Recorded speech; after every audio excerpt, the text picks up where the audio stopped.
Greetings. My name is actually Sandra Suarez. I am the executive director and founder of Jesse's Place, a 501c3 social justice organization that supports incarcerated and homeless community. Most importantly, I am assistant impacted via my husband, who is currently incarcerated, and I am a healthcare worker.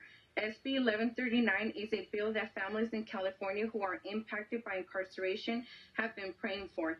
In the last few years, death and illness have become a real for the world, but especially incarcerated people who have been known to receive less than adequate health care treatment. Today, I am asking you to give the incarcerated population and their families a more humane health care process. This bill would do many things, but to name a few, this bill would remove fees associated with incarcerated people requesting their medical records.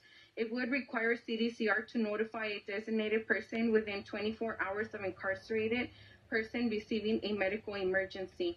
Require CDCR to inform the population and update medical release forms and other documents at annual review. Enhance the current grievance process for medical emergencies. Allow for people to spend the final days of their incarcerated loved ones with an expedited clearance process if needed. SB 1139 is only asking for states to treat people as people. When a person commits a crime, they are sentenced to a prison term. Currently, without SB 1139 in place, incarcerated people and their loved ones are also being punished each time the incarcerated person falls ill. The opposition mentioned a potential security threat. All incarcerated people in outside settings are shackled and handcuffed to a hospital bed. There is an officer in place to monitor the person who is already incapacitated. We also must keep in mind that visitors must go through a clearance process. Again, I want to highlight that if a person was afforded visits prior to becoming sick, that means they had good behavior. Are we as a state willing to punish people by removing their family tie, a known rehabilitative factor, simply because they fell ill?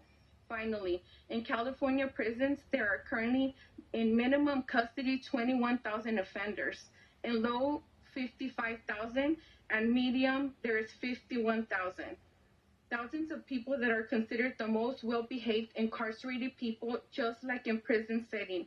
If a behavior is a concern, in-prison visits are removed or replaced with behind the glass. Video visits are an option for the situations. COVID-19 implemented video visits at each institution, so the resources are available. In conclusion, my own husband had surgery. I was not notified until he came back to the prison and was able to call me. He is medium custody, served 14 years at a cost of $1,300,000. And last, I will say, I drove 7 hours, 414 miles from Southern California to get here.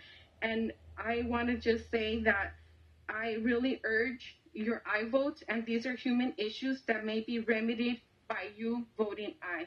Thank you for this time. Thank you. Now we'll go to the phone line for Lorena Garza. No, she's here. They're both in person. I'm sorry. All right. Hello. My name is Lorene Garza. I am a system impacted woman and a member of Prison from the Inside Out, Inc. On August